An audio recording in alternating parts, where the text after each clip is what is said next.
प्रार्थना कर रहा था कि भाई हमारे घर भी कभी खाना खा जाओ, तो आज ये भोजन के लिए इनका मैं आभार व्यक्त करता हूँ। और बाकी एक बड़ी अचंभी वाली बात है कि आप लोग मीडिया वाले लिखते हो कुलदीप नाराज़ है, भव्य नाराज़ है, तो मैं तो कभी मेरे मुंह से लगा आपको मैं नाराज़ हूँ, बल्कि हम तो रोज़ लिख रहे हैं, हम तो भारतीय जनता पार्टी के कार्यकर्ता हैं। और हरियाणा का भी चुनाव शुरू ही नहीं हुआ, नॉमिनेशन ही नहीं हुए, तो हम या तो कुलदीप बिश्नोई नॉमिनेशन पर नहीं आए या कहीं नहीं आए।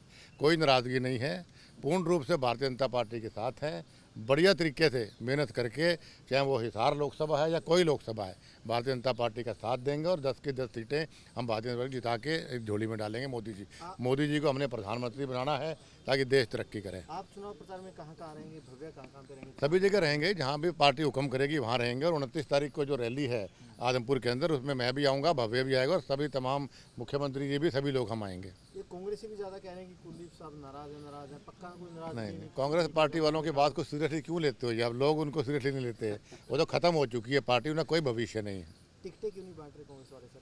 वो तो वही बताएंगे, कोई लेने वाला नहीं है जो उनकी टिकट के करें, वो सारे आ रहेंगे कैंडिडेट इनके। तो आपने सीएम साहब को ब्रेकफास्ट पे बुलाया था, क्या कुछ डिश थी? कढ़ी वगैरह बड़ी फेमस है आपने? हमारा तो आदमी, हमारे परोंठे खिलाए, चूरमा, हमारा चूरमा कढ़ी पॉपुलर है ही बिश्नोइयों की हमारी, वो खिला रहा। ये कोई हमारी ये नहीं कोई मुझे मनाने या कोई ऐसी कोई बात नहीं। बहुत जब से मुख्यमंत्री बने मैंने इनको बधाई दी थी और इनको मैंने प्रार्थना की थी कि आपने सुरेंद्र जी ने जब भी दिल्ली समय मिले तो मेरे घर में चरण रखना, भोजन करिएगा, वो मेरी बात मानी इन्होंने। सर कार्यकर्ताओं को लेकर क्या कहेंगे? एक ट्वीट भी आपका पिछले दिनों देखने को मिलते नजर आया था सर। हैं जी, कार्यकर्ताओं को लेकर पिछले दिनों ट्वीट भी देखने को मिलता हुआ नजर आया था, निराश ना हो सर, क्या कहेंगे सर? नहीं, कार्यकर्ता देखो, किसी नेता को टिकट नहीं मिले तो लाजमी है, ह्यूमन नेचर है, नाराज़ होते हैं, लेकिन वो नाराज़गी खिलाफत में नहीं बदलती, भावना होती है कार्यकर्ता की। और मेरी आपके माध्यम से कार्यकर्ताओं से प्रार्थना है कि दिन रात जुट जाओ। अब पूरे तरीके से हमने पार्टी मोदी जी के हाथ मजबूत करके और हमने सरकार बीजेपी की केंद्र में बनानी है और आने वाले समय में प्रदेश के अंदर भी हमने बीजेपी की सरकार बना दी। रंजीत चौटाला साहब जीतेंगे हिसार से? बिल्कुल जिता के ले आएंगे हम लोग। कितना मार्जिन? बढ़िया एक तरफा माहौल। सर एक अहम मुलाकात रही सर, हिसार लोकसभा क्षेत्र के संदर्भ में बात करें सर, किस तरीके से देख रहे हैं, कितनी मजबूती सर मिलेगी? नहीं, देखिए चौधरी कुलदीप बिश्नोई जी पार्टी को जब से आए हैं और पार्टी को मजबूती मिली है, और आज नाश्ते के ऊपर आया था, अच्छा लगा है परिवार में आकर के, परिवार के सभी सदस्यों को आज मिलना हुआ है। और आने वाला जो समय है उस समय के अंदर हम 10 की 10 लोकसभा की सीटें बड़ी मजबूती से जीतेंगे, कमल का फूल खिलेगा।